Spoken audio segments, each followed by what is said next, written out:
Hi, it's Elizabeth from Timberley Motorhomes, and today we'll be doing the handover video of the Bailey Alliance 762. So to hook your vehicle up, it's just behind your driver's side door. You want to lift the cap on the van and then at the same time lift the collar on your hookup cable, align it up and just slightly push it on. To unhook your cable, you just want to push this little blue lever down and at the same time pull your cable off.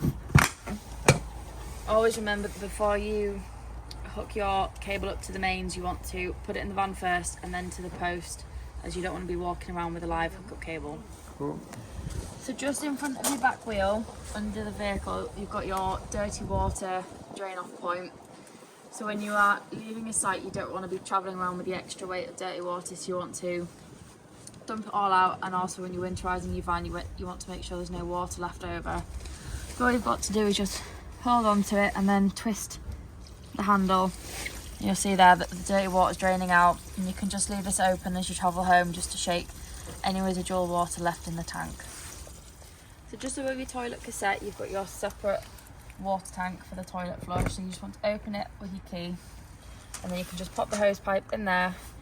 It doesn't hold much water, so you want to be careful that it doesn't overflow and spill down the van. And you can also put a little bit of pink fluid in there just so it smells a little bit nicer when you flush. So to empty your cassette, you just want to open this locker, and then as long as the blade on the inside of the toilet is closed, you'll be able to lift this orange handle up and gently slide it out. This handle also extends, so you can drag it to the Elson point as it can get a little bit heavy. So to empty the cassette, you just want to pull the orange spout out and then take the grey cap off. And then when you're emptying it, you just want to push this orange button in, as it allows some air in and stops it from glugging. You just empty it out, and then you want to put the hose pipe in the top, fill it with a little bit of water, give it a good shake and a rinse, and then obviously empty it out again. And before you put it back in the cassette locker, just put some green or blue fluid in here, pour it down, twist it back on, and then you can pop the cassette back in, ready for use. So the back of the van, you've got your reversing camera right at the top, and then you've got your bike rack. So to use this, you just can gently pull the base down, and then obviously your two bikes fit in the tracks here. To secure it, you want to loosen this black strap, and then you want to put it through the bike wheels, and then you can obviously tighten it up and secure it. You want to have the handlebars, one at one side of the van, one at the other, otherwise you won't get them on. And then right at the top here, this is to secure the bike closest to the van, and then this is to secure the bike furthest away. At the back of the van on the passenger side, you've just got an underbed locker that you can access from the outside.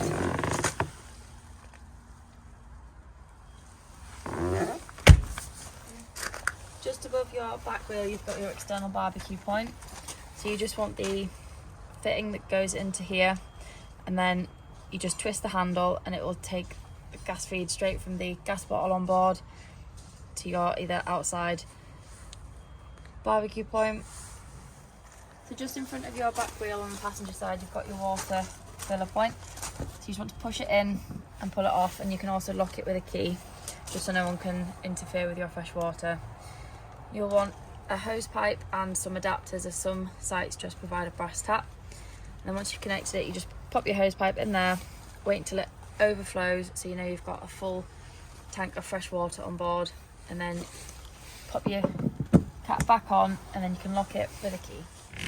So next we've got the gas locker. It will hold two 6-kilogram bottles. This is just a hand tightening pigtail, so you don't need a spanner to tighten it, you can just use your hands.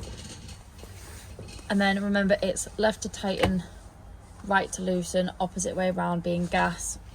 And then on the top here, you can open the gas bottle or shut it just by spinning it.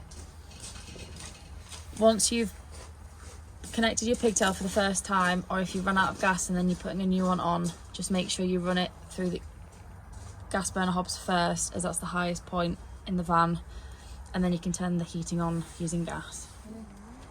So on the passenger side of the vehicle, you've got your awning. So to get the awning out, you just want to get your awning handle and just slot it in there. And then all you have to do is find it out nice and gently. And then once it's at a point where you can reach on the inside, you want to pull your two legs down and then walk it out the rest of the way, as it will take the pressure off the frame.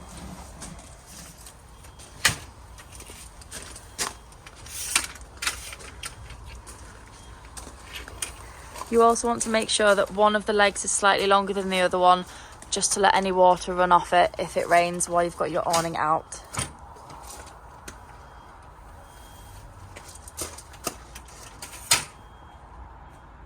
So up here, you've also got a sea rail, so you can attach a driveway awning if you wish. It's just behind your passenger door, you've got your diesel and your AdBlue.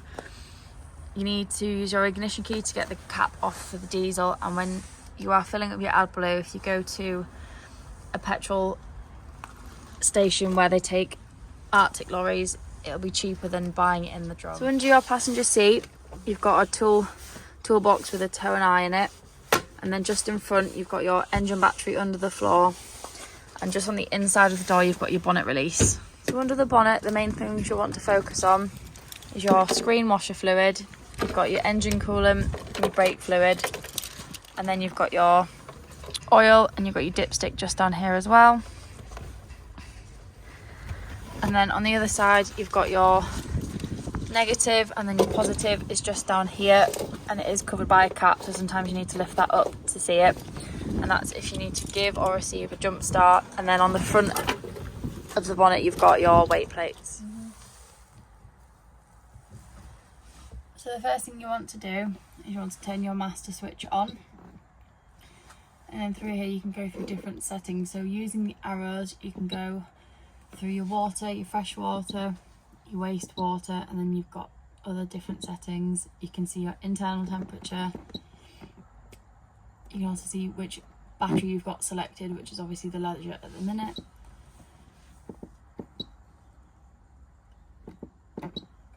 And then that's just your time. If you want to go back, you've got the back arrow, and then next along you've got your water pump, so you can turn it on or off. You've got your internal main lights, but you can switch them on throughout the van with individual rocker switches. And then the last one is your awning light. To turn your Truma heating control panel on, you just push down on the middle button, and then it brings you to your home page. So whatever icon is flashing is what you've got selected. So at the minute it's the van with the thermometer in it, that's your heating. So you click on it, you go from off, from 5 degrees all the way up to 30 degrees.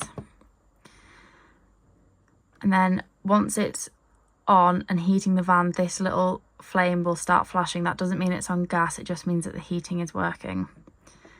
Next along you've got hot water, so at the minute it's off, and you can have on eco, that just keeps the water warm.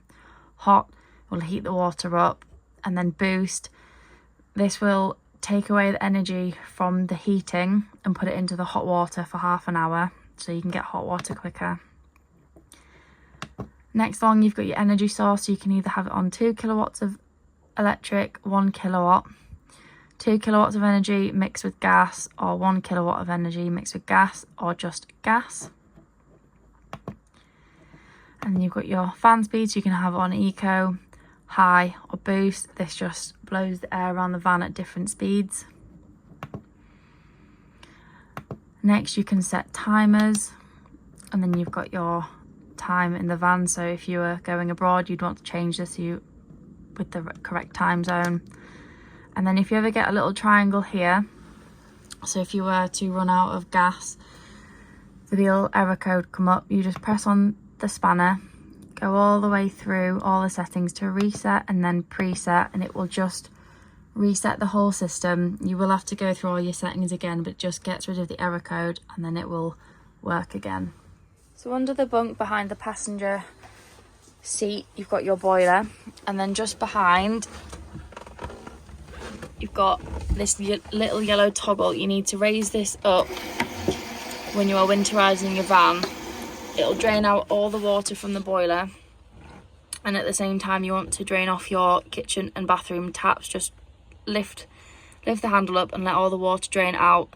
This is to winterise your van so you don't get any frost damage or any ice in the pipes within the van. When you come to use your van again after winter, you want to push the yellow handle down, and then you want to fill your freshwater tank with water, turn the pump on, and then just with one tap, so your kitchen tap, lift the handle up and make sure you have it on cold first. It'll cough and splutter, and then slowly turn it round to hot once you've got a pressurised flow, and then it'll get all the water out of your boiler ready for use. So under the bench behind the driver's side, you've got your fuses and you've got your trip switch. So if you've ever got an issue within the van, just press this blue button. If both switches go down, it means there is an issue inside the van, and it could be one of these fuses that have blown.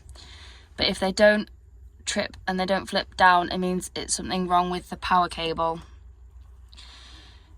If you ever need some more fuses, you can get them from Amazon or eBay, and we always suggest you have some spare just in case, say, your fridge fuse blows. You don't want to be left without your fridge, and you want to be able to easily replace it. Under the floor between your two bench seats, you've got your leisure battery if you ever need access to it. It is secured in with this black cable just to make it secure, and it stops it from rattling around when travelling. Just in front of your fridge, under your floorboards, you've got your dirty water tank. So if you ever want to clean it out, you can just unscrew the red cap, and then you've got access to the inside.